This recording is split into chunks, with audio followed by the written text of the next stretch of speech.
Hello, everyone. You're listening to TruthCat Radio on truthcatradio.com. The current time is 8 o'clock p.m. Eastern Standard Time. That's East Coast, USA. I'm your host, Richard Kary, and this is Beyond the Matrix. Well, thank you all for listening here. We have Steven Douglas Whitener with me today. He's actually going to be taking on a slot here at TruthCat Radio. Steven's been on my show twice in the past, initially to discuss AquaTech and his past with that company, and it really a long time ago led Steven down the road to just uncovering so many different areas that were misled on. A lot of people find out about one topic where information's concealed or distorted to the public, and before you know it, they're looking into others as well. So as it goes with Steven here, and we have some fascinating conversations, and Steven is definitely interested now in contributing with the show. So look forward to him in upcoming weeks as he gets settled here.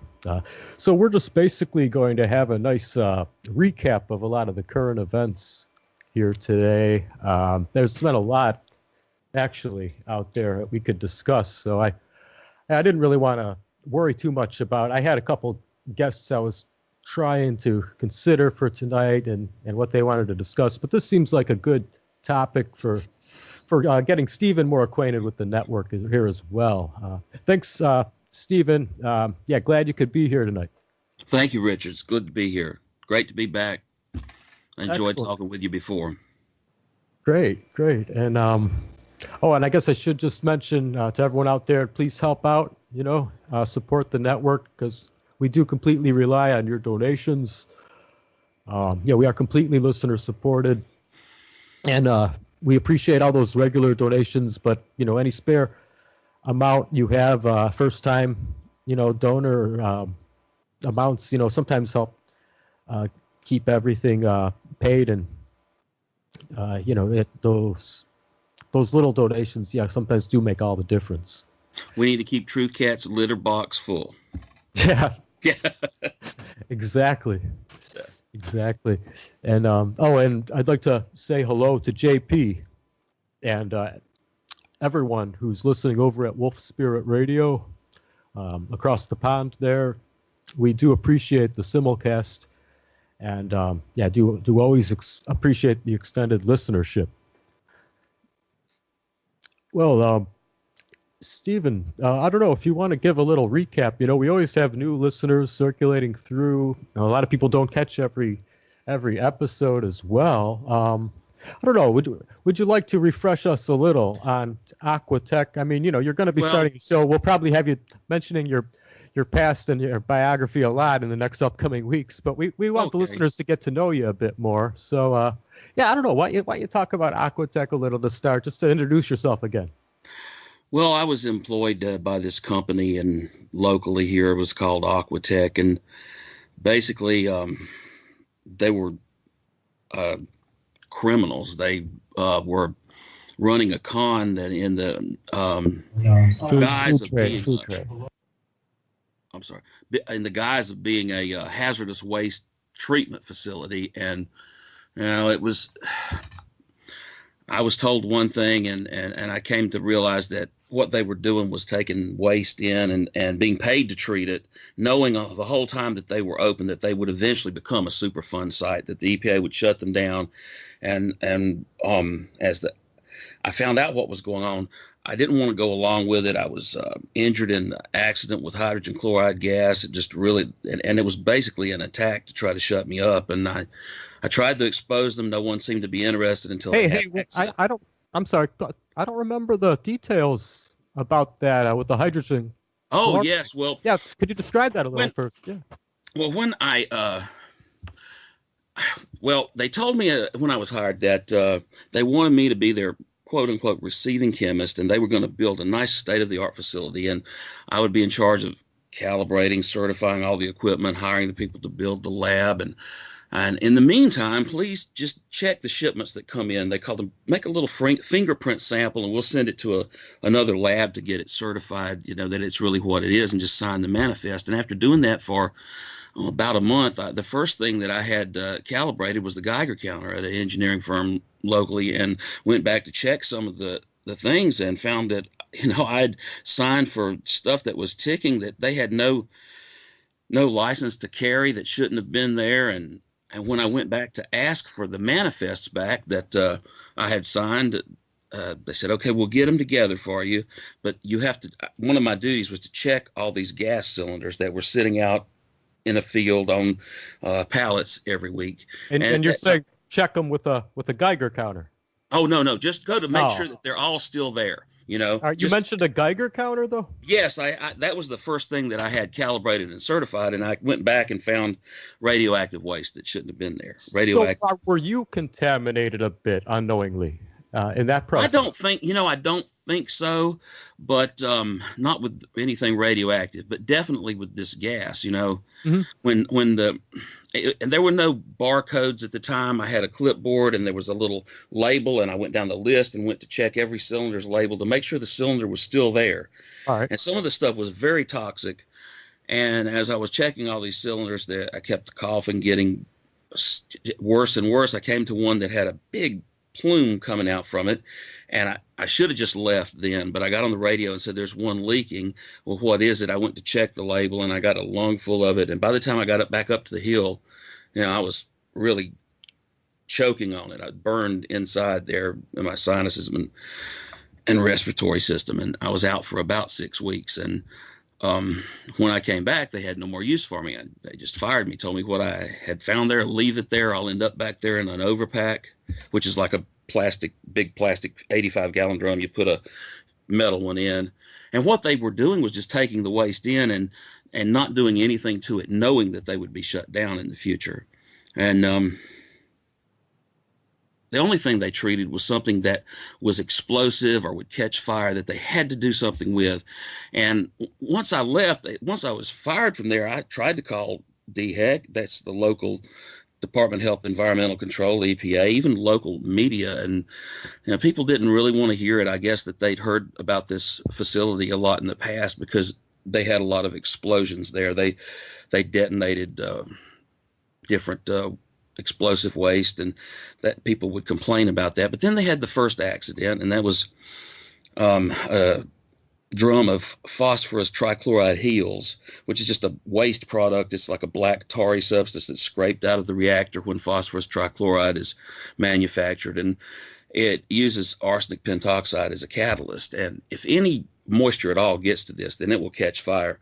And obviously they didn't seal the overpacked drum tight enough. Even the moisture from the air will set it on fire, and they had a huge fire. They had to evacuate people because of the smoke, and after that, people were a little more interested in hearing what I had to say, but not a lot. They listened to me some, and then a couple of months later, they had another much more serious accident there as far as injuring people on the site. There was a pallet of rocket fuel waste they received that they weren't supposed to get. And like I said, the only thing they would treat is something that they had to, or it was going to blow up. And they had one small explosion, a fire, and then a huge explosion that just took out windows all around and injured some people, started a big brush fire.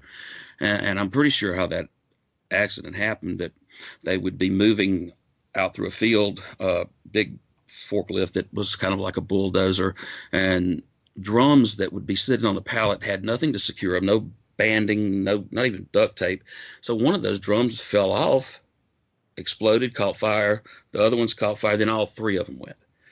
And after that, then people listened to me, but the facility still was open for over I think 18 months longer before it became shut down by the EPA. It became a Superfund facility.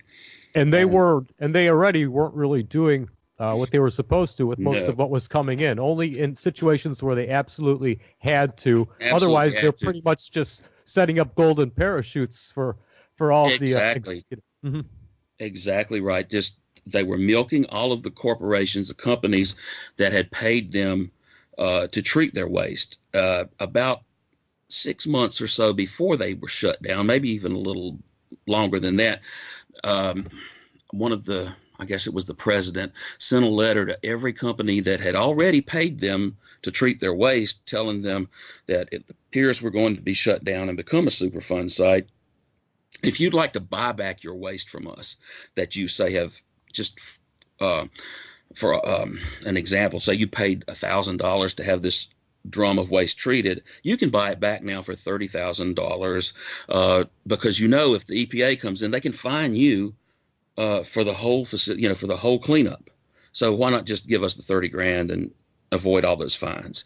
And that was the whole point of the facility all along. And what really shocked me was I was aware of the lies that were behind history, the real history of the world to a certain extent. My dad had turned me on to that at an early age. He was one of Merrill's marauders in World War II. He hated war and gave me the book War is a Racket when I was about 11 because he had seen me and my friends out, and it was the late 60s. And, you'd go out and play war. You pick up a stick, it's a machine gun or whatever. And he saw us play that and he said, listen, this is what war is really about. You need to know this.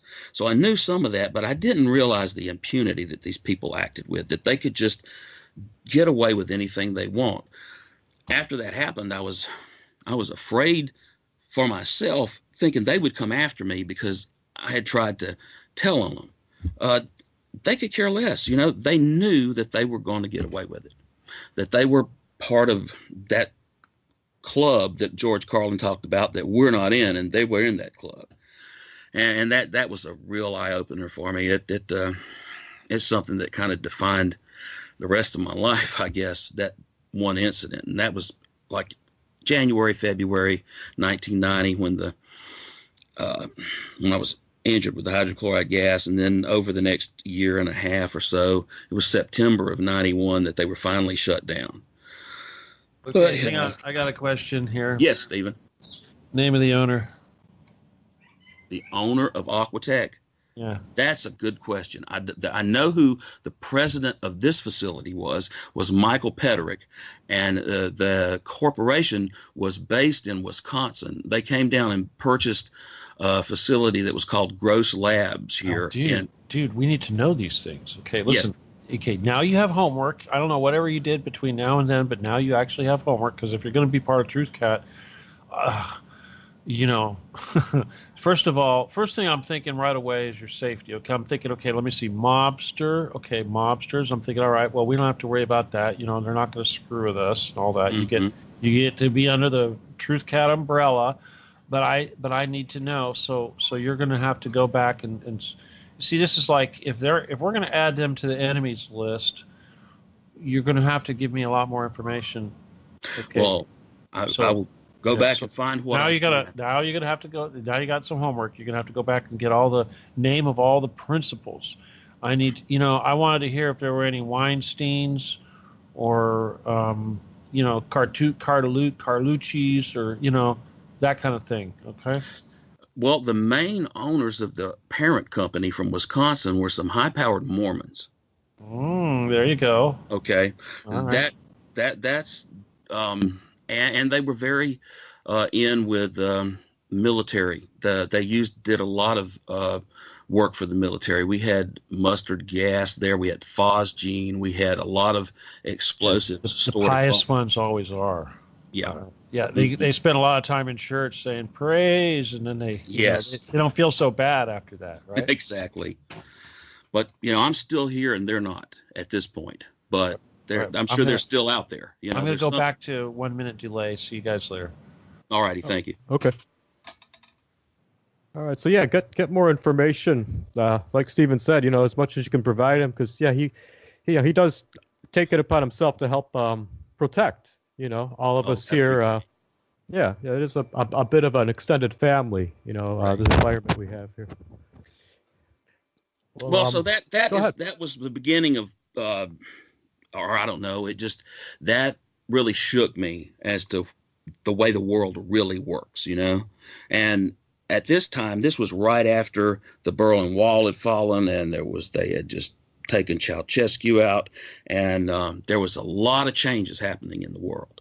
And I don't know, it was a very uncertain time, but it was a very hopeful time too in a lot of ways.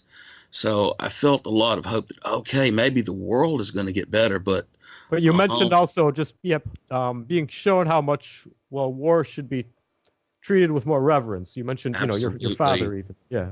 Oh yes, even the Second World War and the way that Merrill's marauders were treated, and the way that war was executed. He was very, very, very bitter about that, and I don't blame him at all. Well, you never want to be gung ho about war. It always should be a last resort, is the thing. And people in his generation, they were very slow to rise to to war. They were very slow to come up against it. It took Pearl Harbor, because they'd had the experience with the First World War. And my father, I think when he was 17, he lied about his age and he joined the Army. This was in 38 or 39, and he was stationed in Panama in the Canal Zone when Pearl Harbor was attacked. So he was very patriotic, and at first he tried to enlist with the paratroopers. I think it was the 82nd Airborne, and then someone asked for volunteers for what they called a dangerous mission, and the volunteers and a few other veterans from Guadalcanal and that had experience in jungle fighting formed the core of the 5307th Composite Provisional, which is the unit that's called Merrill's Marauders today. And instead of just a dangerous mission, they were behind enemy lines for the better part of 8 months, marched in up the Burma Road from India and fought lots of battles, eventually taking the airfield and the town of Michigan. And that was in 44. And by the time they got to Michigan, they were a shell of a unit, almost 100% casualties, either with disease or wounds or whatever. It was what defined his life a lot of the way, in the same way that AquaTech did mine and my mindset.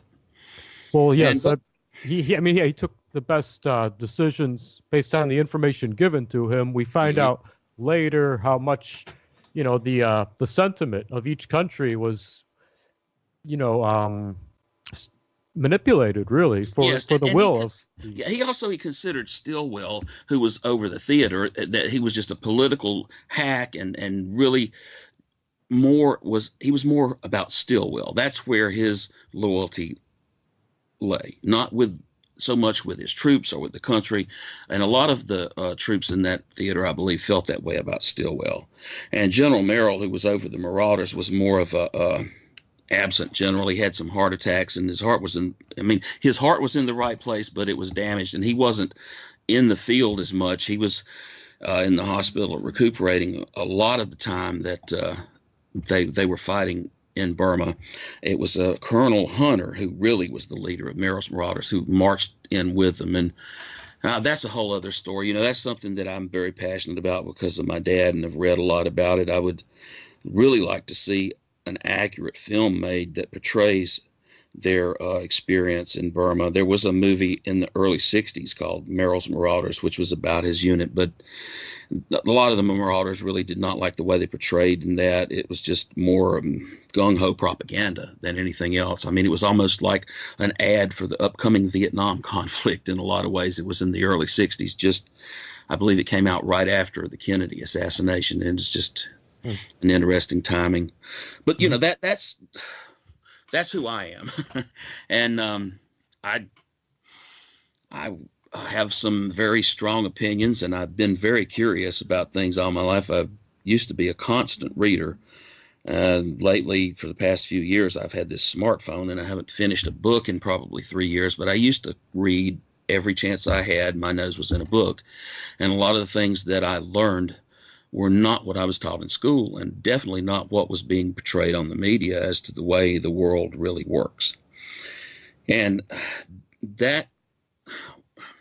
Yeah, no, I mean, on that topic, I mean, yeah, you bring up World War II, and I mean, well, that could be a whole interview in itself, but I mean, yes. Yes, certainly. Yeah, a lot was presented to the troops to motivate them, as I was saying, to instill the sentiment that was required to fulfill the desires of those in power. But I mean, it really was not accurate as today, in what we're told from the top. I mean, right now we have all these situations such as North Korea, Yes. even just the insistence on labeling Iran a threat. Oh, definitely Iran. Which is ridiculous. Well, but this is ridiculous because they're not a threat to any international peace. But I mean, this is the same thing that went on back then. I have all the respect for your father and the battles that he fought in. I at the same time, I have to wonder if he and a lot of his fellow soldiers would have fought had they known, just some of the things that they were not told the truth about. But yeah, I mean, I don't. It's really, like I said, a topic for another time. Okay. But yeah, I have seen a lot of interesting contradictions as to how all these countries really got on the sides that they did during the Second War. I mean, Churchill and Roosevelt pushed really hard to get the U.S. into the war, but Hitler kept extending offers of peace. Actually, these are the sort of things you really don't hear about. But yeah, no, that really would be a topic for upon itself there. But yeah, I can discuss that as well at some point. I have studied that a good bit, but I wanted current events really are more troubling to me right now. The things that are happening have gotten me. I just much more now than the last time I was on. I mean, it was the 7th of September, I think, the last time that we spoke on the air, and you mentioned you had a lot of reactions since then. Yeah, I mean, I wanted to, at least let the listeners get reminded a bit of your past and how you came to where you are. But yeah, well, what was the first? I'm just trying to think. Like, what was the first incident in the news that you really wanted to talk about? I mean, we had the incident in Catalan, but of course we had the Vegas incident. Having listened to your show last week with Michael Rivera, there was one thing I wanted to maybe not agree with him completely about with Catalan, that he thought that the globalists really did not want to see the independence movements, and I'm sure that a lot of them don't, but I think in general the EU overall doesn't see that as much of a problem as Brexit. If they can break up Spain into smaller entity, if they could break up Italy with the Lombardy or Tyrol or whatever, even the Basque maybe, if they have smaller entities that are not as unified and as powerful, then if they have the EU, would be a Germany dominated federal power that seems like it would be easier for them to control smaller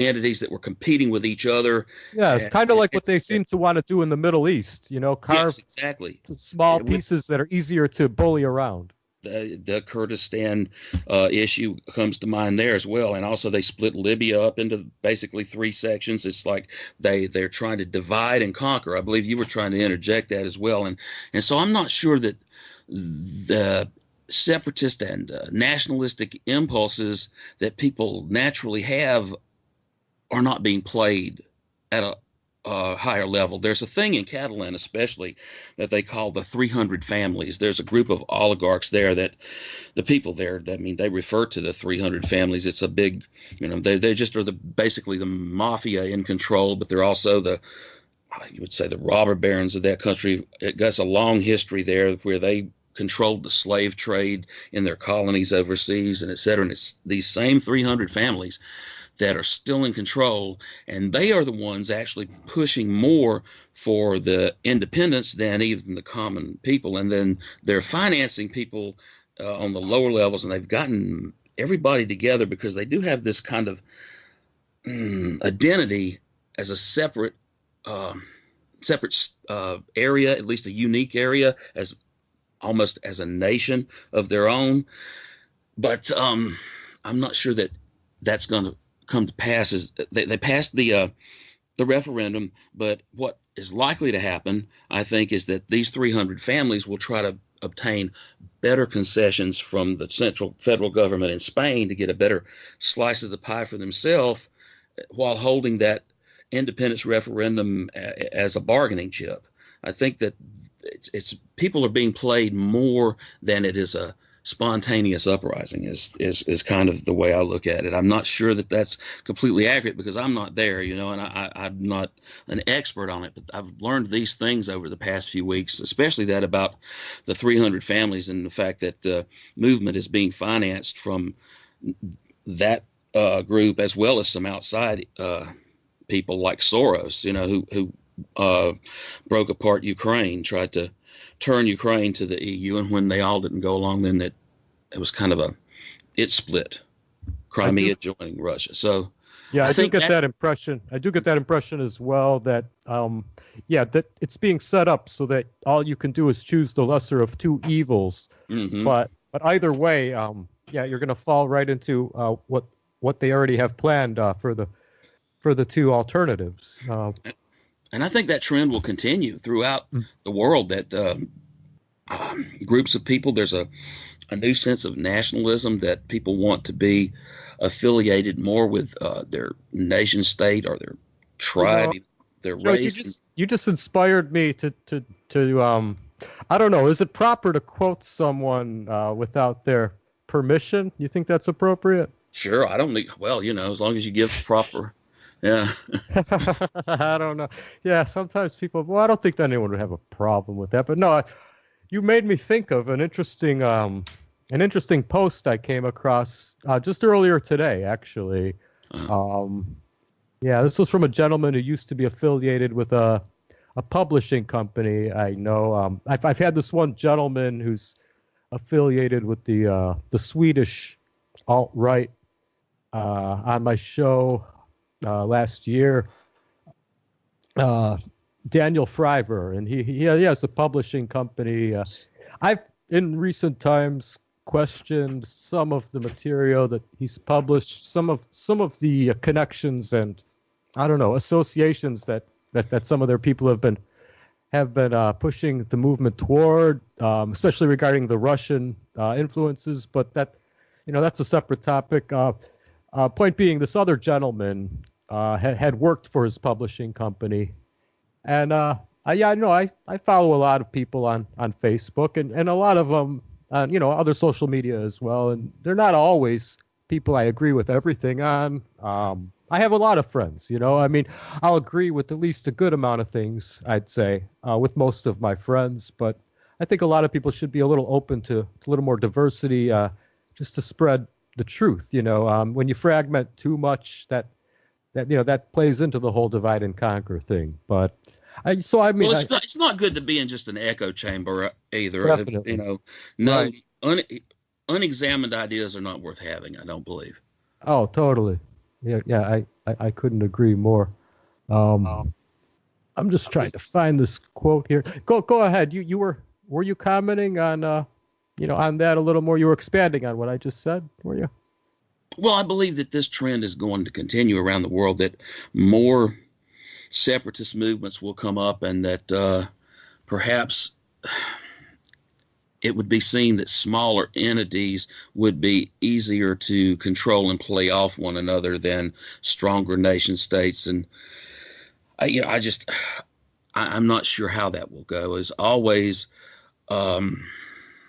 something behind the matrix, as you said. You talk about that your show is beyond the matrix, and a lot of what we see in the news is just a matrix that's plastered over what's really happening, especially when it comes to the extraction of resources and the natural resources from different areas, from resources from the people. I see it playing out, and can see how it's played out over history, and it's if I watch it too much, it can get me very depressed because I don't know what we can do about it. It's almost as if we are in this big machine and we're just tiny little pieces in it, and I don't know. It's hard to watch the whole thing grinding the world up and spitting it out just for a few tiny little people. That's very frustrating. It makes me very angry to see that happen. But, the only thing I can do is just to talk about it. Now, I believe the only weapon I have is to speak out against it. And hopefully other people will wake up and listen and learn a little bit more of the actual history of the world and actually who is influencing the way they think and directing them to take positions that are not in their best interest. These wars are not in our best interest. And we have no good options in a lot of these factionalizings that are really fabricated in a lot of cases. It's an important point that you were talking about there. I think both with the independence and national movements in these different countries and even just the, like the hard left and right factionalizing in this country. Yes. We have so many people, these Trump supporters have taken a stance where the establishment Republicans are, they're just too much in the same corruption that the establishment Democrats are, and are actually usually towing the line of all of the, extreme liberal agendas, really. I mean, the trend is even for the Republicans to take a pretty strong liberal stance, or else they're going to be demonized these days. I mean, it's like, I don't know. That just seems like the climate right now. So all these people have decided, okay, you want to call us deplorable? We're going to be proud of that. And then it went with the Trump election to this big deplorable catchphrase, and then we had a lot of them becoming aware of this alt-right movement had been going on for a number of years in Europe and America, which is really a resurgence of nationalistic values, and traditional values that are not as compromising as what we've seen out there today. And it does draw in a lot of, a lot of different groups with a lot of different ideals. It can lead to a lot of clashing and a lot of bad publicity by the opponents. Okay, guys. All right. Hello. Sorry. Yes. Okay. I hit your button. I got to learn to push that button properly. Okay, you said something came out of your mouth that sounded really good. Okay, and because when you were talking about, what you want to talk about and stuff, and you said actual history. That's an awesome term. Think about that for a second. Actual history. That's like beyond the matrix. Actual history. There's a name for a show right there. Actual history. Oh yeah, that's great. Think about that for a second. That sounds good, huh? It was magic when I heard you say it. Actual history. It was like boom, there it is, man. Okay. Because you said it out of your mouth. I want to do actual history. I want to teach people about actual history. I'm like ooh, boom, actual history. You got it. You got it. Magic. There's magic. Magic words right there.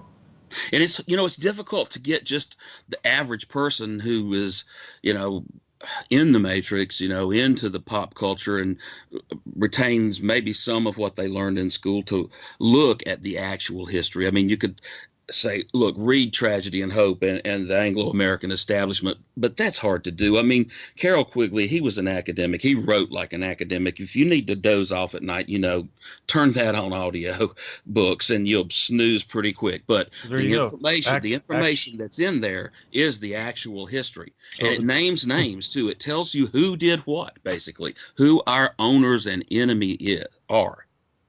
Actual history was Steven Douglas Whitener. Excellent. Yeah. I like it, Stephen. Thank you. They're rings, huh? Actual history. I do like that. Posted by Steven Douglas Whitener. Yeah, thanks for the suggestion. Every hold on. Every what is it? Every Tuesday starting at 8 p.m. Eastern. Okay. Hoo-yah. All right. All right. There you go. I'm going to pencil that shit in, dude. Okay. You should make it not this coming Tuesday, but the next one. Okay, whatever. I'm still penciling it in. Actually, do that. I want to have a workstation set up of my own. I could borrow this. Dude, I'm not going to print out your name though, man. We gotta, she's okay. And Steven is kind of a bust too. That screws it with me too. So what am I going to call you? What's your middle name again? Steven Douglas. Yes, Steven Douglas.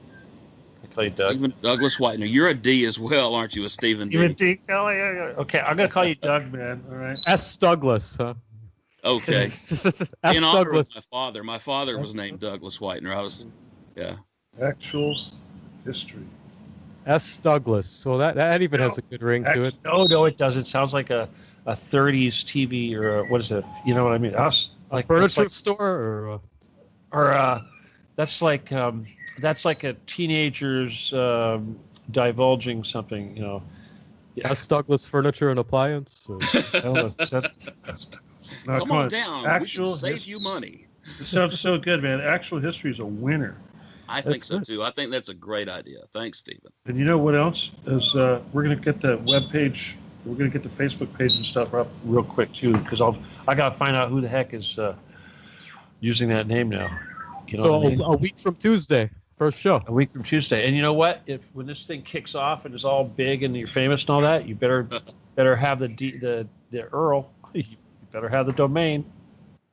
Yeah, that makes sense. Absolutely, yes. All right. Invest in the future. Are you able to take care of that? Do I need to do something for it, or? No, you buy it. You go to GoDaddy and you buy the domain. You reserve it. In fact, when you pull it up, the very fact that we're broadcasting this live, somebody's probably trying to beat you to it. Uh-oh. Yeah, like I think I paid $13 the last time I bought a domain. You go ahead and just reserve it right now. Boom. .com and it's going to cost you about $12 or whatever. And sometimes you get a little, if they have things going, you could get it for a couple bucks. You know, if you have an account and you're current. I mean, so I bought one before. It only cost me $2. So I've got like 6 or 7 domains actually. Well, thanks for that advice. That's excellent. I will act on that as soon as possible. I'm going to mute again later. All right. Thank you. All right. Well, let me say this quote then that I was leading up to. All right. Because, you had a great point about it. Everything's co-opted these days, all these movements, all these different sides. But, this gentleman who used to work for Arctos Publishing, he made a really great post, I thought, today on this very topic. And I think it's good advice, no matter how much some people may agree or disagree with, even his points of view. Let me just get my screen to stop. Wow, I hate. Okay. But this gentleman's name is John Morgan.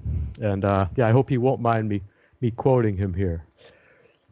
Any success by actually he had that in quotes. Any success by any, quote, radical, unquote, political current in Europe or America today, including and most especially the alt-right, only occurs because they are somehow being used to achieve something that the globalists want.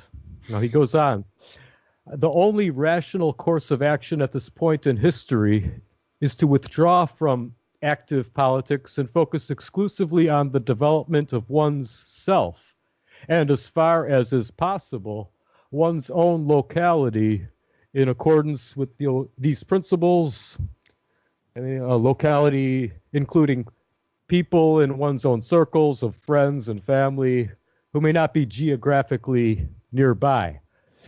That is not to say that, therefore, no political group or current is worth supporting at present, but only that one must be aware that the fruits of such groups will never be allowed to exceed certain limits determined by neoliberalism, at least for those who do engage with politics as activists. He gives some examples. One should do so without any expectation of an actual result for such actions, and should remain detached from them and without allowing them to interfere with one's ideas, ideals, or personality. I am not dismissing such activism out of turn, but we have to keep what is important in our minds and souls. And that means not getting caught up in the rat races of mass politics. I would further say that there are 2 approaches to metapolitics. One is the metapolitics aimed at influencing culture in an effort to achieve some political goal down the road. The other type of metapolitics is where the individual and a micro community that he perhaps creates retains values that might reemerge in a later age, but which at least will be preserved in his own line. But to do this one must avoid being destroyed by the prevailing social forces, end quote. So yeah, what did you think of what he had to say there in his post? Well, I agree with him. I don't think that it was intended to keep people from engaging in politics, but maybe not to put all your eggs in that basket or to have unreasonable expectations. I believe he would not I do not believe that he would discourage Stephen from the petition that he's trying to get people to sign to have the FBI make the investigation that he had started public, for instance. I mean, right. that's more of a macro effort, you know, a bigger effort at doing politics and trying to assert activism and change. And I don't think that those actions should be abandoned, but I do believe that he's right that the main the best results that we will have will be in our own communities, in our own smaller groups, because it's very difficult to wake someone up. It's metaphorically displayed in that movie They Live that Roddy Piper was in. Have you seen that film where they have these sunglasses that let you see the real world the way it is, and all these people that are the insiders, they're actually aliens, and all of the billboards, what you think is a nice beach scene or whatever, the real message behind it comes out, where it's obey or reproduce, don't question authority, and the money that when he looked at the money, it said, "This is your God," and it was just, he was woke, and he said, "Whoa, this is the way the world really is. These aliens, these scum, are in control, and we're like their slaves." And then he had his friend that he worked with there, this really big black guy. I forgot his name. He was another. I don't know if he was a wrestler too, but he was a really strong guy. And they had this drawn out fight scene. It was ridiculous how long this fight scene took and how vicious it was that they were back and forth. I mean, it was definitely a lot of pro wrestling choreography in it, and that was a metaphor for how difficult it is to make someone wake up and see the truth, because he was saying, put these glasses on or eat concrete. And he kept on and on until he finally put the glasses on him. And when he finally looked, and he says, it just completely shattered him. And it's very difficult to do that to someone who is, quote unquote, in the matrix. So I think that I don't believe we can give up on those efforts, but making sure that we support each other and that we encourage each other not to give up is more important at this point even than those types of activities, because it's easy to become discouraged in this fight. If you don't have people on your side encouraging you, backing you up, then you could fall away and just become apathetic and despondent. That's happened to me at times. It's, being a person in recovery, I need people around me that support what's best. They want what's best for me, that we have a common goal. Even if we don't agree on other things, we can agree on this, so that we want to do the next right thing together.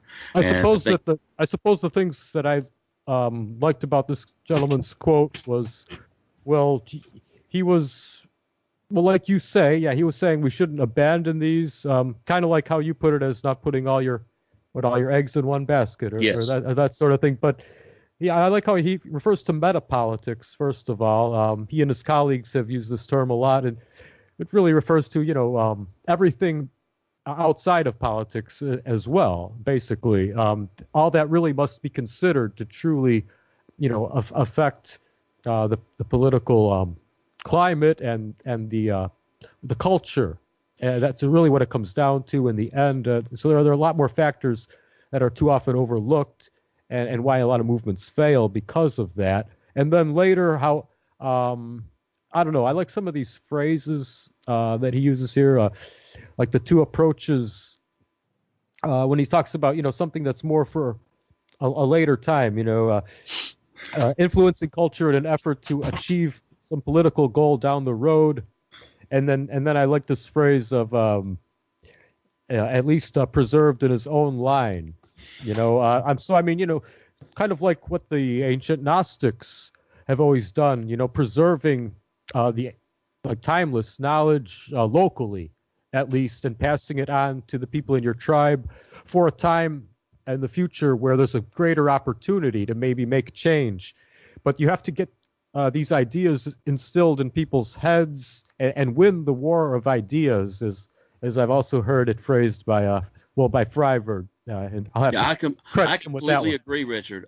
I would think that an example of that taking place would be the 9/11 event and the way that it was portrayed by the media for so long. And I remember Tucker Carlson calling someone out saying that it was blasphemy for him to question those events and say that the government was involved at some point. And the truth movement of 9/11, it was like scratching and clawing to get it established. But slowly over time, enough people woke up to, oh man, they're lying to us and they're covering it up. And this was all about starting wars and putting a police state in the country, and that it was just all a lie. And enough people woke up to realize that, to the point that now at a later date, when this Las Vegas false flag has happened, everybody's all over it. They're not buying the lies anymore. That they are investigating and trying to get to the bottom of it, and they're trying to hold people accountable to the point where the authorities are fighting back. Today, I read that the laptops and the mobile phones of victims came back from the FBI completely wiped with none of them. That's another red flag. Yeah, they're afraid of us now. Let's back up a minute, though. We didn't really even cover the Vegas incident too much here. Let's, back up. I mean, we heard more and more information every day since this happened on what, the 1st of October. Yes. It happened. We've already had 11 days now. Wow. And so, I don't know, like what your first impressions, if you want to mention, on the facts we knew, and then in following days, and then again this week, the more information. I don't know. Why don't you recap the audience, step by step? Like the first day, okay. What did you hear about the event? I didn't hear about the event until the next day. I had gone to sleep that night when it was happening, so I didn't get the play-by-play when the shooting was happening and it was on the media. It was. I heard most of it Monday. I believe that would have been. I did as well. So okay. So what information then did you have initially, which I think most of us were limited? That there was this massacre at a Jason Aldean concert that someone had fired from the 32nd floor, and 500 people were injured and 50-something dead, and there was a lone shooter. We kept that in the narrative changed. Mm-hmm. Oh, yeah. Oh, no, go ahead. Yeah, and the story was a lone shooter, and at first they seemed to portray him as a white Christian gun owner, which is completely, not who this person was, if this person is even who did the shooting. And as more and more videos and audio came out, it was obvious that there was more than one shooter involved, and there were shootings in other hotels right before and at the same time. They lied about the timeline of when this guy checked into the hotel. At first they said it was the 28th. It later came out that it was the 25th. Where is the video? I mean, there are cameras everywhere in Las Vegas hotels. We saw O.J. Simpson and his posse coming to collect on his sports memorabilia. We got a video of that. Well, where's the video of this shooter in and out of the hotel? Who came up to have room service with him that they found a receipt for? There's obviously a cover-up. And the fact that they returned the electronic devices to victims and witnesses wiped clean, it's just obvious. Even the local police now, aren't buying the single shooter narrative. Like a large amount of the police at the local station there are not believing that story. So it's falling apart in so many different ways. This gentleman, though, he had like such an inappropriate profile. I don't know why they would even set up this as the the patsy for their narrative, basically, because I mean, this gentleman was very well off. He had a lot of money. He had a cushy life. You don't just go, no matter, even if you disagree with the political climate, even if you're upset with some people, when you have that kind of money, okay, you can find other ways to let off steam that can, can be a lot more enjoyable. Let me just put it that way. I mean, this is ridiculous to think that anyone would do this. Is just to plant in our heads. Anyone could turn into this lone gun psycho. So no citizen should have any type of firearms and just more and more draconian law. I think this is all about problem, reaction, solution. Absolutely. The Hegelian dialect. Yes. And I agree with you that it makes sense that this person would not, quote unquote, snap from the lifestyle he had unless he was being manipulated with some kind of MK Ultra type mind control. He was being played. I'm not even buying that. If you want to even talk about the crime scene, I mean, when people talked so much about the shell casings, had no blood splatter on them. They're sitting on top of the blood. Blood splatter. Absolutely. I don't believe for a minute that guy was shell casings, not nearly enough shell casings to represent what he fired. Just enough in the room for like a cheap Hollywood B movie, basically. Yeah, exactly. I don't buy that whole story. And the only way that this guy was involved, maybe he was told that we need you to, it looked like he was a gun runner. I mean, they set him up to look like a gun runner with the planes and all the money and trips here and there, maybe supplying, I don't know, the ISIS in the Philippines. I forgot the name they go by, but maybe he's selling weapons to them, and maybe he has taken on a persona of being ISIS, and the FBI got him to do that so that they'll trust you and, you can help us run this sting. And then they double crossed him. I don't believe that the body that they showed, first of all, killed himself. And it doesn't really look like it's the same person. They kept changing the story of, who killed him. Actually, I mean, at one point, it was, and then we had a security someone from the hotel who was on the staff there. At one point, it was in question whether that person or the police had killed them. There was also, I don't know if it was that staff member or there was one security officer there who wasn't registered. I mean, evidently for all these hotels, you have to be very specifically, And so this one individual was very suspicious on the security of all the security officers because to be so involved in this incident and also to not be registered, which is mandatory for any of these security firms. And it has come out that he was shot a whole 6 minutes before the rest of the shooting took place, before the shooting started. And there are reports that there were 200 rounds fired in the hallways, that there was if I've listened to the radio broadcasts between the police, and they were talking about multiple shooters and a gunfight on the 29th floor between this guy and whoever that was taking place. And we had a Hispanic woman who was outside 45 minutes before the shots were fired, warning people, or I don't know. It doesn't matter if she was warning them or if she was just laughing, you're going to get killed. The point is, she and said her husband was spotted at one point as well. But, she had this knowledge ahead of time. No one took her seriously, which is something that happened, I know, on the Kennedy assassination day as well. Yes. And then, it's been speculated if she could have been, somehow working for the staff at the event. I'm more inclined to believe that she was maybe a housekeeper for the hotel, but of course, maybe, I don't know. That was my first reaction, but also, but cameras too at this place. I mean, you can't even check into a hotel like that without passing tons of the slot machines and various gambling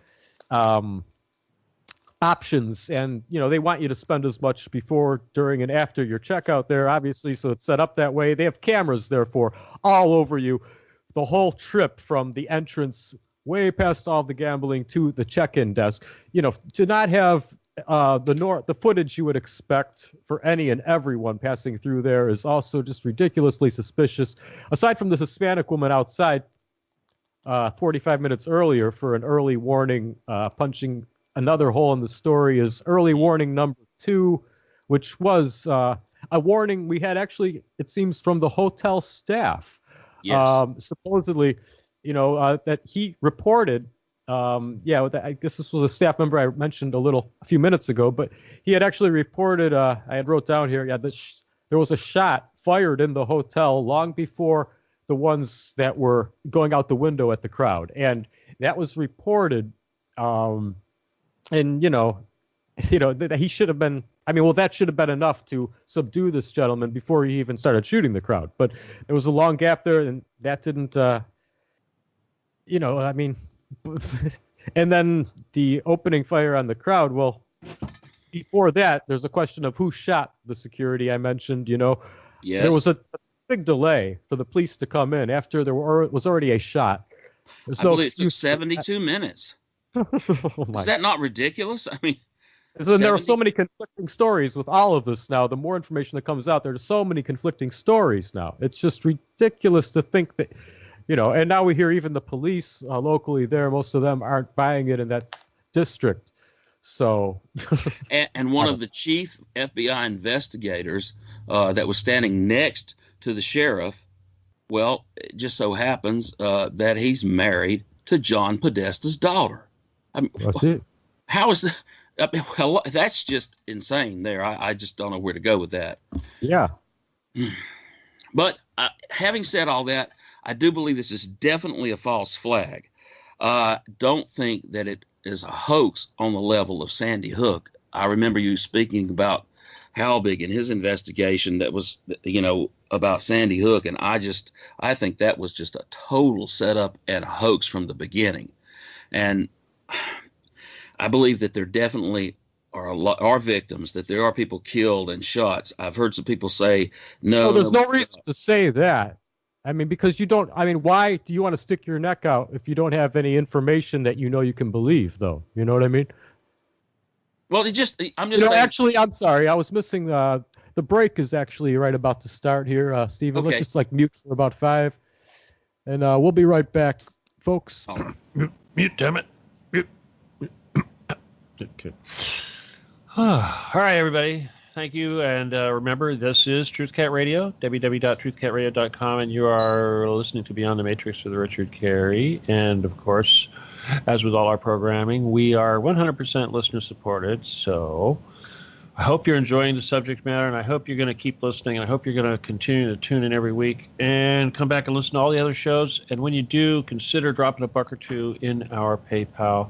If you're in the UK, euros, pounds, quids, whatever, I think PayPal works really good. And in Australia, I think your rate of exchange is not so bad right now. But anyway, we'll take it. It all helps. Please. Okay. Thank you. And, of course, the PayPal address that we use until we become incorporated, which is something I don't see until we start getting some serious donations. We got to be getting 4 digits at least a month before that ever happens. And anyway, but until that happens, it's Steven Kelley 714 at gmail.com. That's the name, Steven. There's no D in that. StevenKelley 714 at gmail.com. Okay? And also that information is available on our Truth Cat Radio webpage, which is the one you go to listen to the sound, which we hope you're using right now to hear us. If you're not, if you're using some other device, you're hearing a simulcast, perhaps you'll visit us. And anyway, go down and click. You can find that information under the button that says Support Us. And then there's another one, of course, that right next to it that says Chat, which is also French for cat. But if you go there and you hit the chat, you need to register a screen name, and when you do, then you can join our chat room and become part of the family and talk to us, and we pay attention, and it's a great way to ask questions without getting involved or calling in. But if you're brave, which we hope you are, because you really got to be brave to be a Truth Cat, you'll call in, and the phone number to call in is, you get your pencil here, phone number's coming, hurry up, I recommend a pencil that way. They usually work if they're sharp. A pen, sometimes they don't work. Anyway, pencils are good for that. 714-598-3125. Okay, one more time. Check, make sure you got it right. Area code 714-598-3125. Stop snickering back there. I hear you. I got to do it over because I heard snickering. Okay, area code 714-598-3125. Okay, got it? Thanks. Okay, now we expect a deluge of calls, okay? Seriously, you people haven't called in. Now's your chance. You can call in and say, oh, you guys are full of it. Oh, it's a false flag. I know it's not a false flag because people died. Oh, God. Anyway, I really don't think people died. I just thought time to start talking. Yeah, that wasn't your cue. That wasn't your cue. Gosh, it's my 5 minutes. Hang on. I've still got a minute or two. Oh, yes. And most importantly, I know this is what you're all waiting for. You can't wait because I left you hanging last week. The second half of Machiavelli's. No, it's not. Yes, it's Machiavelli's The Prince by Niccolo Machiavelli, and I will be reading the last of it. Hopefully I'll be able to get through it. I think I ended at chapter 13. Anyway, I hope you enjoyed it last time, but we're going to finish that book and get it over with, and then hopefully you'll remember to sign the petition that we should need to be talking about. I need you guys to sign my petition. And I know I don't expect Donald Trump to do anything, but hey, at the very least, it's going to be on everyone's computer screens when they click on that thing, whether they like it or not. And Russia Today will have to talk about the, look, there's a petition here for the, and things like that, because it will be real news suddenly, whether they want to ignore it or not. They can't go, we're going to wipe the computer with this one. No, we can't have that petition. Because if they do that, we'll do it again. Okay? Forgive me for interrupting you, Stephen, but could you tell people how to find that petition? Okay, that's a good idea.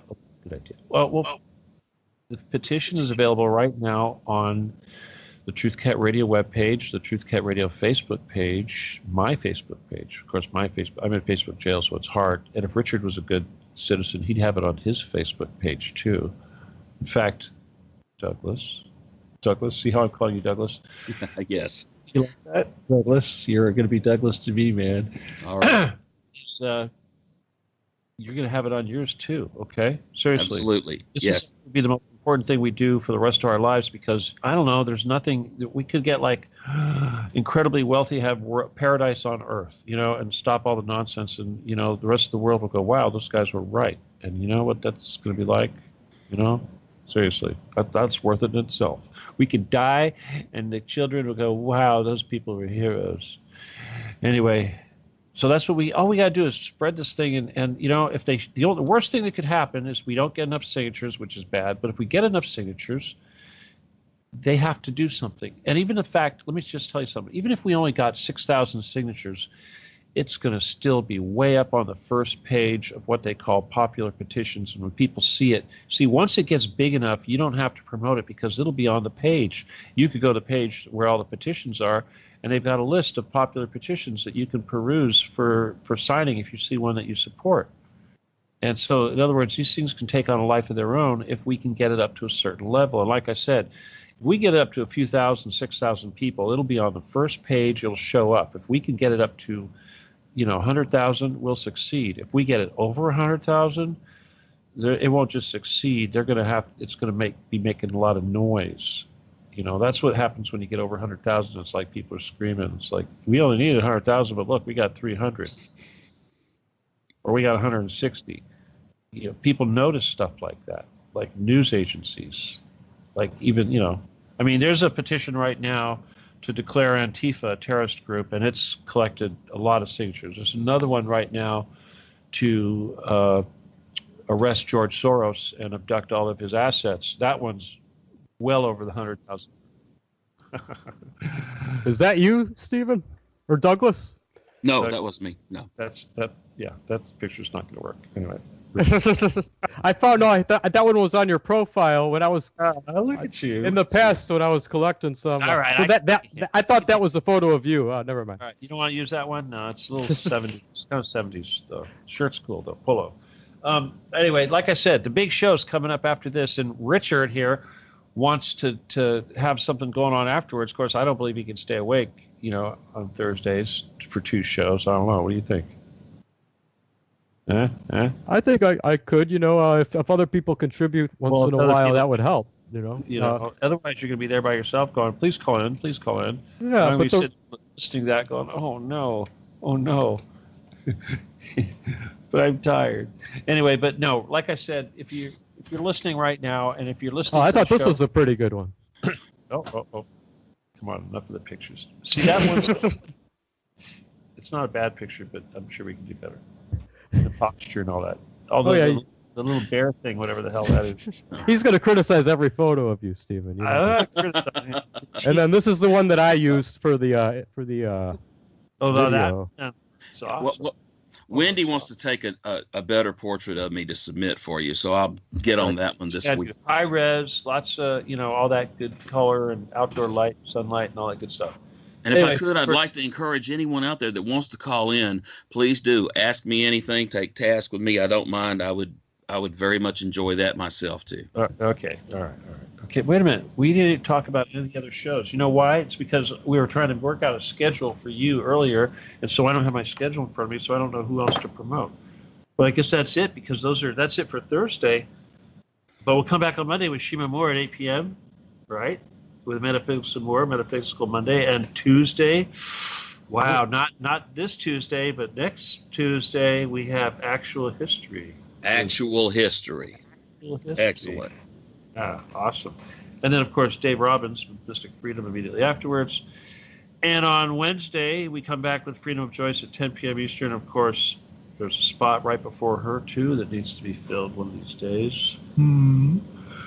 But, and Graham needs a new computer. That's the problem. If you're listening and you wonder what the hell happened to Graham, okay, listen, I went and did a team viewer on Graham's computer last week after last week's fiasco, and I found out he's working with a 2.2 gig quad-core processor. I don't know even that they made such things, but it's a little slow, and his operating system was operating at like 97%. So needless to say, it wasn't working too well. Now, more than likely, he's got something in there going wrong other than just an old processor. But if the computer is 7 years old, at least 8 years old, so it's time for Graham to get a new computer. Whether or not he can fix that up in time to do his next show, I can't tell you. But that's what's going on. It's not for lack of trying, but now you understand why he was having so many issues. His computer just wasn't taking it, assuming that's what it was, without any other conspiracy. Okay? All right, let me see. Oh, yeah, by the way, of course, you guys send money. I'm going to check the PayPal, and if I don't see anything, I'm going to get real angry. No, I'm sorry. I didn't mean that. I'm going to blame it on Richard. Okay, Richard, it's all Richard's fault. You didn't ask for money enough times.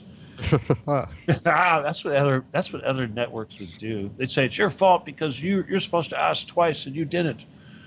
Please send your shekels to Truth Cat Radio. The Truth Cat really needs some tuna fish. He's hungry.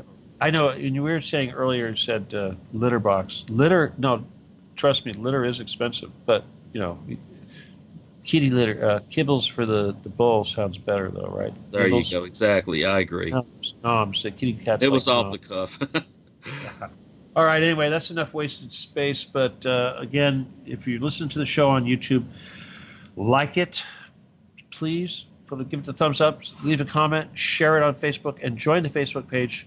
We linked the Truth Cat Radio group, or the Truth Cat group, to the Truth Cat Radio Facebook page recently. So that combined the net worth up to a little over 7,000 people. So that's kind of cool, but we want you to join it too. All right, so please go like the Truth Cat Radio Facebook page and help us out by sharing our advertising, and especially when a new show comes out. If you watch the show and you liked it, that means that you should share it with your friends. They would probably enjoy watching it too. You're listening, that's coming. You're listening. Hey, by the way, you guys, we did our first trial run of the video with Terry Joyce's show the other night, and I have to fix some bugs, but she was able to she's got a product up on YouTube right now. So the point is that we can have video recordings of our shows where you have the image of the people right next to each other, okay, recorded. Isn't that cool? Mm-hmm. Excellent. Yes. Yeah, big time. Richard, you probably don't want to do that, right? Well, I'm all about the Yeah. audio. Yeah, I'm a musician as well. My brain is kind of geared. No, no, well, I was a joke, man. Come on. Jeez. That was, Maybe I that do was some a, video sometime. yeah. That was a face for radio joke. You know? Well, I love the green grass and high tides, but Richard, you need to work on a Truth Cat theme song. Yeah, that's true, Richard. You got to come up until we come up. Well, actually, all of us need to have original music. I have original music was created especially for me, which is my trademark. But until I'm able to do MP4s, which we're not set to do, or MP3s, I can't use it. But yeah, if you have something on YouTube that you like that you think you want to use as a trademark, I mean, hey, Greengrass and High Times, Cowboys, isn't that? I mean, come on, right? And then a little. That's great. I really love that song. Yeah, and then so I like to close out with one of those guys. Oh gosh, Supertramp. Goodbye Stranger. Of course, I don't really like the lyrics about the devil and all that crap, but hey. So that's a disclaimer right now, guys. I just like the song; it's appropriate. Okay. Anyway, so yeah, Richard, think about that. And the closings. Well, no, actually, Greengrass and High Times is what you're going to get when your show's over. So deal with it. But what comes before is up to you. All right. Okay. Something to think about. You too, Douglas. Yes, absolutely. All right. Later. Okay. All righty. All right. Well, look forward to all that for sure. A week from Tuesday, we'll see the debut Actual History. That is awesome, man. I am really pleased. That's in some ways that's a lifelong ambition of mine, is to be able to do that on a regular basis. So not just that, but to be able to share what I have learned. And what we'll continue. And we'll continue to, sure. Yeah, and what insight I'm able to provide. If I'm wrong, please correct me. Anybody that hears something I say that is incorrect, I am open to changing my point of view if I am shown evidence that what I believe is incorrect. I try to continue to learn. I'm the same way. Go ahead. Yeah, it's as long as I get up every day and I want to learn more, then I usually have a good day, and I try to learn more and do the next right thing. Then my days go much better. And I made the statement today to some people that really I am just an 18-year-old. People, I am an 18-year-old still. I think like one, but I'm trapped in this decrepit 57-year-old body, and I know it's not obvious. So there we go. I'm just still as curious as I was when I was 18 about a lot of things, and you also make me bring you also bring up another good point. You make me think of, though. I mean, we do have you'll see, I'm sure, because you'll have some guests on over time that you might not always agree with everything on, but you do want to have those slightly different perspectives and opinions to present for the listeners. It's not like we each want to have an echo chamber of just the host of a given show. We like to steer things, but at the same time, it can be refreshing, right? We like to be challenged. Sometimes we might even change our mind along the way. So, yeah, yes. Maybe I can, contribute once in a while to finding some of these. I could really see a lot of different types of people you could have for guests for that sort of format, Yeah, I've been thinking along those lines as well. I have contacted a couple of people that that probably will be willing to be a guest, but at this point, nothing's confirmed. So I've been hoping and making plans toward this for the past month. I was just suffered a little financial setback that prevented me from getting my permanent workstation to do this from set up. But if the laptop I'm using that I borrowed, if it's coming through okay, until I get that spot for myself that I can use all the time set up, I could use this to do it for a couple of weeks, I'm sure. Mm-hmm. I don't think there would be a problem or issue with that. Just getting back for a moment to the Vegas incident, because before the break, we were talking about, well, you mentioned a couple of times how all of the footage from all the phones was confiscated, and then when they got their phones back, it was erased. Yes. Well, they confiscated the phones. When they got the phones back, the data had all been erased. That Yes. was such, I don't know, it was such an unconvincing move for the official narrative's sake. You know, I mean, it certainly doesn't, make us more confident in the official narrative whatsoever. But No, I'm actually really upset right this second, Stephen. I was going to try to at least let the listeners hear some audio from a video I watched. Now, this was back on Monday night of the of that week, 2 Mondays ago. So it was only a little over 24 hours after the incident. Maybe it was Tuesday at the most, the 3rd there. But I was conversing with some people online. This one gentleman I know, I'm actually trying to plan a bit of an analysis on some of these false flags, and he sent me a link. I was still on the fence about whether or not people had died. I really, at that point, okay? Now, he sent me this link. I watched this video. This video was a little under 5 minutes long. And it was, this person, the civilian, just seemed like a college kid, ordinary guy, who just happened to be there, is the way it seemed portrayed. He was being filmed by someone, or he's holding it himself. I didn't study it too well. I didn't think it would be the only opportunity I had to watch the video, but I did watch it all the way through. He goes around to each of these people lying in this field, and there's a whole bunch of them lying in this field, okay?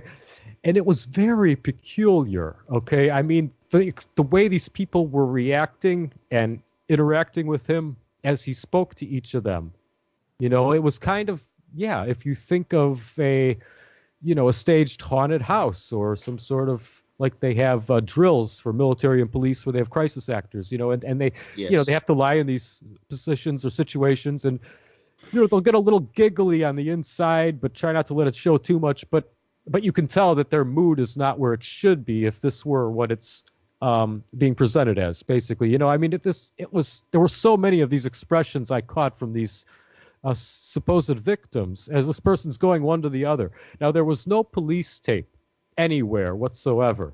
And, there were no police or medical emergency personnel you saw either. At the end of it, after he goes around to at least about 10 people or a dozen or so, there's some discussion between a couple of them over, hey, why are all these lights off? And then some, I think it's supposed to be an officer says, oh, all these people are dead. Yes. And some other people have been talking more about this since then, but it's becoming harder and harder now to find these online. They've been wiping a lot of them from whoever posted them. Not all YouTube, because this one wasn't YouTube. This was another source. If it were YouTube, I would have downloaded it that night, because that's usually the habit I have these days. If I see a video that is interesting, I will bookmark it, and I will also instantly go to a downloader for YouTube as well, and I will have that thing that day. That's how much I trust people these days. So I have quite a bit archived at this point, as you can imagine. But this one, it wasn't on YouTube. It wasn't a source that I had that option with. Let's see, it was www. It was out of liveleak.com. Yes, LiveLeak. I'm pretty sure I've seen the video you're describing. And the fellow who was going around, I believe he said he was an EMT or some type of, at least a trained responder. And I have heard people make the comment that, oh, this is just a drill, look, he doesn't have any gloves on. And he had blood on his hands.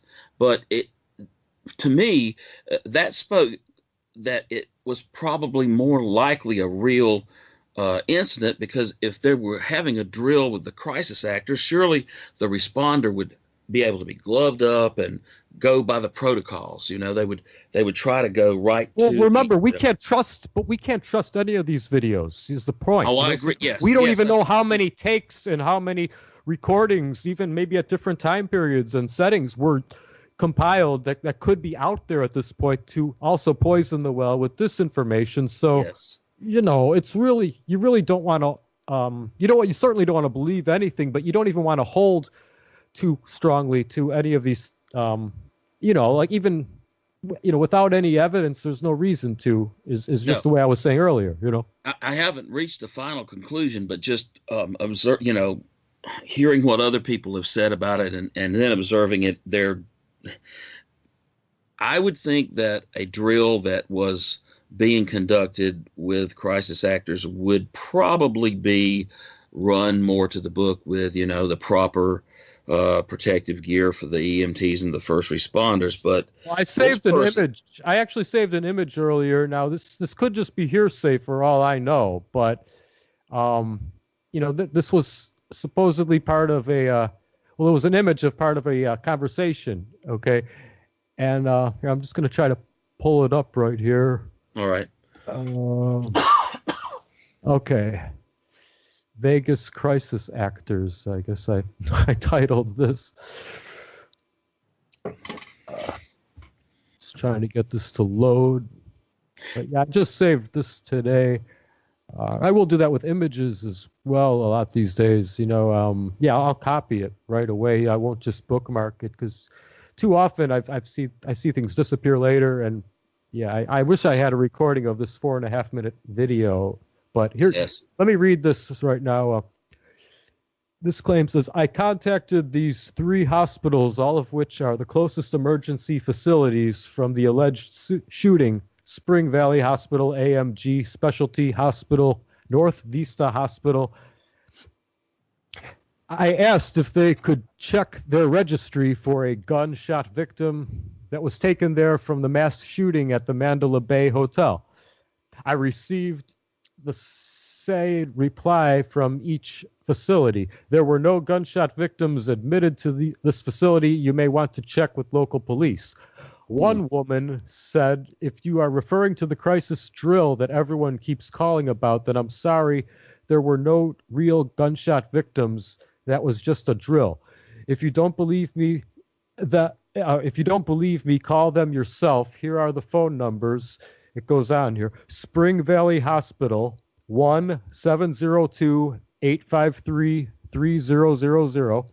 AMG Specialty Hospital, 1-702-433-2200. And North Vista Hospital, 1-702-649-7711. And I see no problem putting that on the air. Anyone who wants to look into this, you can try and see what these people will report at this point. But, clearly most of these sources have been gotten to, so to speak, yes, by now. Intimidated or even possibly murdered. The guy who was visited by the FBI and then supposedly murdered his daughter and then killed himself. And I believe that he shot himself in the back of the head with a shotgun was the last part I read of that. I don't have that article in front of me, but that was one of the witnesses that the FBI came to raid his house, and then afterwards, supposedly he killed his daughter and then himself. I don't have his name in front of me, but yes, and I've had reports that other witnesses have been intimidated to keep their mouth shut and not say anything, and then voila, they get their electronics back and the evidence that they had collected has been wiped. See, what the biggest problem though is, Stephen, I don't know. I mean, I'm always even at odds with myself when it comes to any of these events. I mean, yeah, some of us get really good at this stuff over time. I mean, we can start, reverse engineering them more and more to figure out what really happened. I mean, I know a gentleman who makes a living off doing this really brilliantly to uncover the corruption and manipulation based in Europe. Oli Damagard. I'm sure a lot of people are familiar with Oli. But see, at the same time, it's really playing into how they want us to use our energy and our cognitive skills, and our time. Yes. I mean, it can be a diversion. I mean, you have plenty of other things going around on in this country and internationally that are very corrupt right now, that of course are not going to be given as much attention because of incidents such as this one, and how much time we spend trying to, like I say, reverse engineer it. And at the same time as that, we also have these draconian problem, reaction, solution sort of manipulations with all of these events to bring in further totalitarian control and a removal of the Constitution and Bill of Rights that this country's founded on. So precisely, I read a report that was 2, maybe 3 weeks before that there was going to be an event like this in Las Vegas, that it was referred to as Operation High Incident, and that the purpose of this event was to cause mass casualties and instigate much more stringent security measures at hotels, concert venues, to sell more of those same backscatter X-ray type machines that Michael Chertoff's company sells. The same culprit that would have profited and did profit to a great degree from the false flag underwear bomber case. And it just stinks to high heaven that was telegraphed before, and then it came to pass. Instead of, I think, a more pertinent question for people who are just normal people who are not so much into this on a regular basis, who want to know what's going on, instead of them asking who Stephen Paddock was, they should ask who Michael Chertoff is. Who are these people and what do they have to gain by this? Cui bono, who benefits from this? That's what to ask. And in that regard, I think this is closer to a 9/11 type event than to a Sandy Hook. After 9/11, we had the victims' families who banded together and started to demand truth. And they were a pain in the side of Congress and of the administration and the people who were profiting from this. They kept trying to bring out the discrepancies, and eventually, they did get enough people to realize that that whole event was staged, known about, planned ahead of time, with very nefarious and ulterior motives. And since then, I believe that the deep state, or whoever exactly is running these false flags, to a large degree, they have used crisis actors instead of taking out lots of real citizens, because their survivors and their family are going to demand more answers. And if you just have crisis actors you can pay off and send to the island or do away with, whichever is more convenient, then you're not going to have that group come together and demand the answers the same way that the 9/11 victims did to demand truth and push for an investigation. I think that's clear with the Boston bombing and with Sandy Hook, and possibly to a large degree with Orlando shooting. Sandy Hook, I believe, was a complete, total setup, just a hoax to push gun control and to rake in money from donations.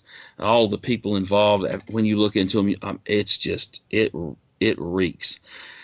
And then the same thing with some other false flags. This one, however, when it first occurred, I assumed that the people were killed. And then I questioned that. And as I've looked at it more, I believe that there were some crisis actors involved, as well as there were real victims. John Rappaport on his, I think it's nofakenews.com, I forget his website, but he wrote a very interesting essay about part fake and part real in Las Vegas. And I thought that broke it down pretty well. I don't have it before me now, but I would recommend reading that to get a little insight on it. It is a great strategy to keep everyone guessing if you do employ that combination. And as long as we're guessing about this, and we are, running around with this, and as long as the other populace is fighting over the kneeling in the NFL and all that, and then here's Weinstein and all that. That's a new distraction, even though he's a scumbag and it's way overdue. But that's something else to push into the narrative, into the news cycle, to keep people from really digging into this event. Although even digging into this event, I believe, is being used as a distraction to keep us away from the military industrial complex planning to launch wars as soon as they can. Iran, I think, the most likely target, unless Kim Jong-un makes another suicidal launch right over Japan, or launches a missile that has a hydrogen bomb that blows up in the middle of the Pacific, some suicidal move that he makes. Without that, I don't see justification for a preemptive strike. I forgot. No, I mean, he wouldn't be that stupid, basically. But at the same time, to trust the U.S. after we see how we have this chronic policy of the U.S. going back on their side of agreements. You can't. So I mean, that's why North Korea, as I mentioned, I think last week, has taken now the position they have. I mean, we've seen Iran complying to the IAEA inspections for over a year now. We've had these stalls, and this is all being pushed from Israel initially, but making the U.S. just find nothing good enough. I mean, they'll keep adding things on that were never part of the original agreement. The U.S. has not fulfilled their side of the agreement yet to any degree, and there's no evidence that Iran hasn't been in full compliance. At this point, Iran is getting disgusted, and North Korea, I think, when we saw last week, after we heard confirmation, the White House finally established communication between, the executive branch in Washington and the people in North Korea with Kim Jong-un. And they basically didn't want to talk. And after they established communication, we don't want to hear what the U.S. has to say. It won't do any good, was basically the response. Trump tried to twist it around to make himself seem to save face. But I mean, this I think is really coming from just the international policy that the U.S. has had, and Iran is the perfect example of that. Yes, and I don't believe that the nuclear deal is really the issue with Iran. I believe that the real core issue with Iran is the way they're selling their oil. They are not enslaving to a private central bank. They've abandoned the. They don't have a private central bank. They don't have a currency that's issued as a loan at interest. That's the problem with North Korea that we have too, and Cuba. Those are the only countries left now. All right, that's how bad it is out there. But we have this. This. I don't know. I mean, it's like really an insistence on something biblical for the point of view of a lot of these hardcore Zionists with this influence out of Israel. But Iran is a big obstacle. They're huge. It's comparable in this country to Texas. They can be a nation state in and of themselves, and Texas has been trying, and I wish them all the best. Yes. But that's what you can equate Iran to in the Middle East there. Okay, and that is the worst nightmare to Israel, who wants this Eretz Israel, greater Israel, from the Nile to the Euphrates, such as in the Bible. And I think that's really what started the whole project for the new American century of the U.S. I think the biggest incentive, more than the economic incentives, is the pressure from the Zionists and, this total conquering of the Middle East. And it's just a secondary convenience that the U.S. gets to have in imposing their currencies on all these nations. They continue fracturing and bullying. But Iran, is a major obstacle. Netanyahu, he's kind of funny to listen the way he talks about Iran sometimes. When you know the truth about how peaceful Iran is, even a lot of the others in government of Israel are embarrassed by Netanyahu. Though I mean, he's really extreme. it's quite comical. I mean, Yes. if you're not really able to enjoy fiction much these days, but you want some comedy, check out some of Netanyahu's reactions on Iran. I recommend on YouTube there. Okay. But when I think of Netanyahu, I'm sorry. And Israel would like to carve up Iran into a lot of little nations. As I say, they can bully around, and that's what they want to do with all these, Iraq. The reason why we're in Yemen. I see this, and then of course the oil, as you mentioned, is certainly an incentive, especially to convince the U.S. to be on their side. They have to get something out of it. Yes. But you were mentioning the oil, so no, I don't disagree. That is a big reason as well. Yes. I didn't mean to cut you off if you had more to say on that. A large motivation is to come in and take the oil and make sure that it's paid for with American dollars and the central bank is set up. That was the biggest motivation to take out Gaddafi. He had set up his own central bank and declared that Libyan oil would be purchased with the gold-backed dinar in the future, and he would use this currency that was backed by gold to help lift Africa out of poverty. And they just could not have that. That was competition. And competition is an evil thing, all the way back to the robber barons and the bankers. No competition. They had to be in charge, especially when it came to challenging the petrodollar. And Michael had the timing just a little off when he spoke of Saddam changing from dollars to euros. It was in October of 2000 that he first got that approved by the UN, and by 2001, all Iraqi oil was being sold in euros, and he hit it at a perfect time that it brought a lot of profits in to Iraq, and they weren't basically being starved out the way they had been, that so many hundreds of thousands of children had died because of the sanction. And there's a famous clip of Madeleine Albright saying, yes, she believes it was worth it, that, it was a price to pay for what they got, 500,000 Iraqi kids, fine, it balances out in her mind. And it just shows the mindset of it, just like Hillary Clinton coming and cackling, we came, we saw, he died, and we stole the gold, and now the oil is going to be sold in dollars again, and we have reinforced the empire's will. I see the panorama of events taking place as us being an empire that represents the corporation, the multinational globalist corporations, as well as the bankers and the banksters behind the scenes, that we are a enforcement agency for them, the same way that Smedley Butler described the military at the turn of the century and World War I and right after as being the enforcers for different American corporations then, United Fruit and some other ones. That's what he did. He was basically a mob enforcer to keep them in line more than to protect our country. It was to protect the corporations and the power and profits of the elite.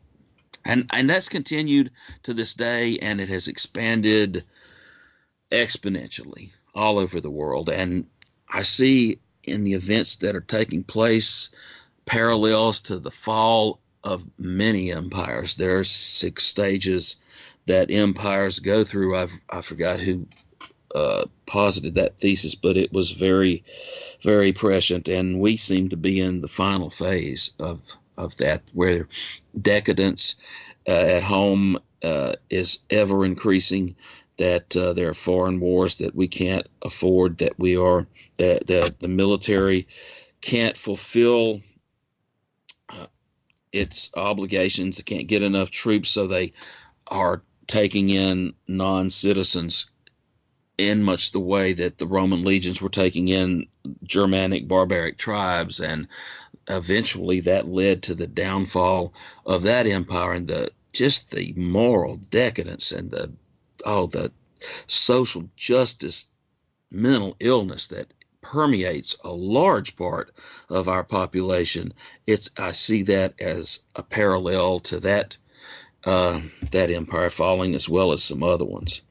So I get very discouraged when I see these events happening, and I don't know how they will unfold. I go back to the, was it Freiberg? Was that the guy's name, Freiberg or Freiberg? Yeah, Freiberg. Yeah. Daniel Freiberg. Yeah. The statement he made, I think, is very the long situation. Quote. Well, no, actually, that long quote was his colleague. He was the one who mentions the war of ideas, to win the war of ideas, and he uses the term metapolitics a lot. Has coined that probably more than any one I'd credit. But let me just get the name again for the. I don't want to misquote. The gentleman you mentioned is named John Morgan, formerly of Arctos Media. Yeah. Okay, well, what I think may happen and probably should happen is that if we can form these communities of like-minded individuals who will encourage and protect one another, that we will be in a better position when the empire does fall, even though they may try and co-opt these movements and this activity of us uniting under common purpose or common nationality, whatever that may be. They may try and co-opt the separation that is taking place from larger nation states, and they may believe that will be easier to rule, and it could be at first, but as he stated, in the long run, in a future scenario, as the empire falls and it crumbles, we will be in a better position to assert an authority over our own lives and our own communities. And I believe that is the best course of action that we can take. When I become discouraged, I long to form a community, to be part of a community that is like-minded, that will support each other. And, I think this is a great platform for that to occur. I hope that it will spread to other people as well, that other people will become inspired to meet their neighbors, talk to their neighbors, and see who they agree with. And if they can educate them in areas where they have been misled by the media or by their faulty education, and just not try to beat them over the head, but just say, hey, look at this. Tell me what you think. Do you believe this is accurate, and what should we do about it? Let them discover these things themselves if they're willing to look into it. And that's not as easy to do, but I believe that's the most important thing that we can do right now, although I don't think we should abandon any of the rest. But I believe concentrating on the people around us and the communities we have, even if they're not right next to us, but the community we have, like through Truth Cat Radio or through like-minded individuals on Facebook and social media and in other venues, we need to be organized now. The time to come together is now, because we're being classified and sorted out in a type of caste system, a digital caste system. I noticed that yesterday, I thought, when Facebook was acting very strange. I was not able to, at first, to post any photos on Messenger. And then I tried reinstalling the apps and stuff, and then I couldn't even find a lot of Messenger. I couldn't post any posts to Facebook. And I thought, oh, no, I'm getting jail again. But that wasn't the case. When I signed out and back in, they said they were down for maintenance. But many people started posting they had the same issues. But I noticed everyone who posted that was someone who was of a like political mindset or was aware of things, was quote unquote a truther. Those were the people who were being throttled down, so to speak. I believe it's a sign that maybe they're beta testing a social media credit score, where they want to restrict who you can speak to, what you can do, based on the way they view your loyalty to the system. The very same caste system was instituted in North Korea, after the ceasefire. They took everyone in and did extensive interviews and investigated all their history. And they gave them different points for how long their family was there, what their education was, and it all boiled down to how loyal they thought they would be to the regime. And the people who were most loyal were basically the new aristocrats. They were the ones that were what would be related to members of the Communist Party and the Soviet Union, or a communist country where they got all the perks, and that they were fat and everybody else was starving, so to speak, metaphorically, not always physically. And then there was a second caste after that who were basically workers who were not certain to be loyal to the end, but they didn't seem to be as disruptive or as big a danger, and they formed a kind of worker class, some drones. And then there were the pariahs, the outcasts at the bottom, who were either teachers, who were intellectual, who would be most likely to question the authority, or their family came from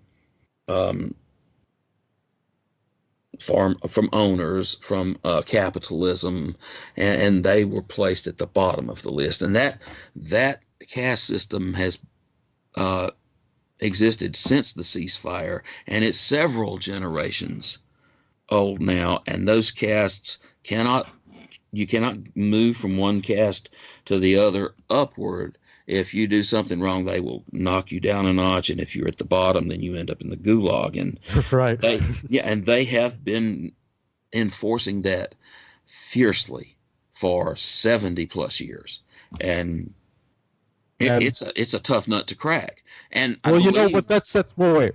When you say that's a tough nut to crack, I mean, what are you suggesting by that? Because I mean, the whole attitude that the U.S. seems to have as far as converting the entire world to a certain model has been the problem, or the excuse rather, for a lot of what they've done. That the people of the nation don't agree with. Most of the nations of the world at this point see the U.S. as a big bully in that regard. So I mean, we have to allow each of these cultures, if they do change in any ways, to change on their own. So that's one observation right off the bat. I can't help but say, I mean, and the same goes for Israel. I mean, if they want to be however they want to be, that's one thing. I mean, what they impose on the rest of us and how they manipulate us is the problem that I have there. I agree completely. Yeah, APEC, the dual citizens, all that. It's just. Yeah, but I mean, plenty of nations have rights to have, racially conscious, beliefs. I mean, that's what the EU is trying to destroy. Because that keeps local people more bound against tyranny. That blood. Yes, I see nothing wrong with that. I do not want to subjugate members of another race. I don't hate members of another race. I am just tired of being attacked just because I am a quote unquote white male. And I do believe that there's a white genocide taking place, especially in Europe, worldwide, South Africa, some other places, and here as well. There's also in the United States a black and the genocide. media condones it, of course. I mean, anyone can stand up and say we need to kill white people. White people need to be bred out of existence. Joe Biden himself, is caught in a video saying, white people need to be bred out of existence. The one source that was pulled down, I don't know if it was taken everywhere. So I mean, even he's regretting afterwards. But these people toe the line to ridiculous degrees. For all these policies. And they're double standards. They're complete double standards. You were mentioning from the other races. What were you going to say about the black population? Oh, yes. There's also a black genocide that's taken place in the United States since 1973. Fully 51 to 52% of all the pregnancies in black women have ended in an abortion. They have been trying. They have been wiping them out. They've also.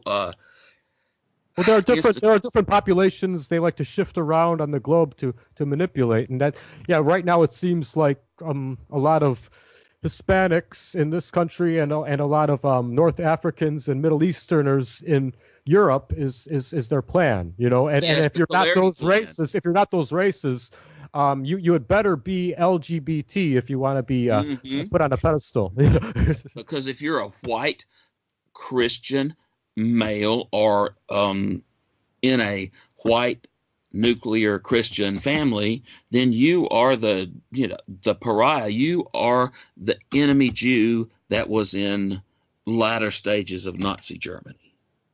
You know, and I know that's a different. No, I'm gonna have to agree to disagree with you on that one. I mean, I really have taken in a different view of the Third Reich, regarding their treatment of.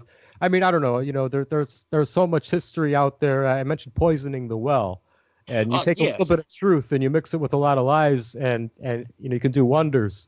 But no, yeah, I really can't agree with you on that one, that the Jews were victims in World War II, Stephen. I'm sorry.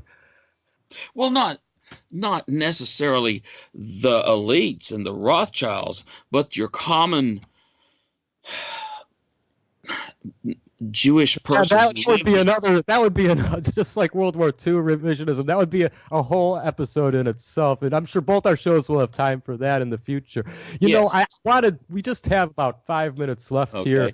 I forgot about another story about Vegas that I came across in the last day or two. I wanted to get this out there as well because it's a pretty credible source. You know, I mean, say what you will, he could be somewhat muzzled by the establishment, but Paul Craig Roberts, with past from the Reagan administration, people have a lot of respect for what he has to say. And I do as well. And this is right on his website. Okay, right now, it was posted 3 days ago. Military surgeon says videos of Las Vegas gunshot victims are fake on Paul Craig Roberts' website. And you guys can all look up the article with that title. Yes. So that's pretty compelling. Yeah, I read that one too. Paul Craig Roberts is a good source. I respect him. What's your synopsis in the last 5 minutes of that article? And you might disagree with from what's in it. What would you say? Well, I have seen some obvious crisis actors who have fake injuries, who have GoFundMe sites, who seem to be part of the fake aspect of this false flag. I think that it is part real and part fake. That the real part was to induce that trauma-based mind control into the population. That happened, but they also exploited that by using crisis actors to milk funds, to try and push that gun agenda. I mean, why would the man have all those guns in the room that he had no way to use? You know, they were just there so that they could talk about guns. That they wanted to push that agenda instead of examining what really happened to getting to the bottom of it and finding out the actual truth, the actual history of it. And I do concur with your observation about the Third Reich and how we have been fed a cartoon history of the Third Reich. But there were lists, there was the Nuremberg laws that they had. Vegas. This is about Vegas now. Wait, we're trying to have a synopsis. Remember, just this military surgeon. I mean, that's a pretty good source. You have to admit. I agree with what he says. However, I don't believe that that's the only trauma that was treated. He didn't see everyone that came in that I know of, and I'm still open to learn more. I haven't set my opinion down about this in stone. Right now, my best instinct is that this was a false flag that did have fatalities and injuries involved, and also had crisis actors to exploit the situation. And, I just need to get to the bottom of it, and I'll keep looking at it and researching it. There was an excellent essay by John Rappaport that explored just the possibility of that. He didn't try to say this is exactly what happened, but he just posited a scenario that is worth considering and investigating, and with much more investigation needs to be done. Definitely. We're out of time here, Okay. actually, but you're going to have, starting a week from Tuesday, you're going to have plenty of time, and I'll join you on your show. Excellent. For sure. And we will get the actual history out. Absolutely, Richard. Well, Thanks thank you very so much for much. having me again. I really enjoyed it. It's been great. I love Truth Cat Radio. I want to say once again to everyone, please send your shekels to Truth Cat Radio. We are completely listener funded, and if you enjoy what you hear here, if you would like for it to continue and expand, please help us out. Thank you very much. And everyone, please, a very warm welcome to Douglas here, joining the Truth Cat staff. All right. Well, thank you very much for being on tonight. We'll talk to you soon. Have a great night. Thank you, Richard. I'll talk with you soon. Thank you. All right, and everyone out there, please do help support the network and send whatever you can. We have a support page, and really do appreciate all the help. Just to keep everything going here is a struggle. Not to mention, we always do try to upgrade for you guys. We're expanding to video potential as well for the future. So at least for those who feel they have a face for. Who don't only have a face for radio, that is. I'm not, on the top of that list to be volunteering. We're all trying to bring you everything we can here. Thank you so much to JP and everyone at Wolf Spirit Radio for the simulcast. Thank you to all you listeners there and everyone at Truth Cat who supports us. Stick around for the Steven D. Kelley Show, and until next time, transcend the construct. Regards.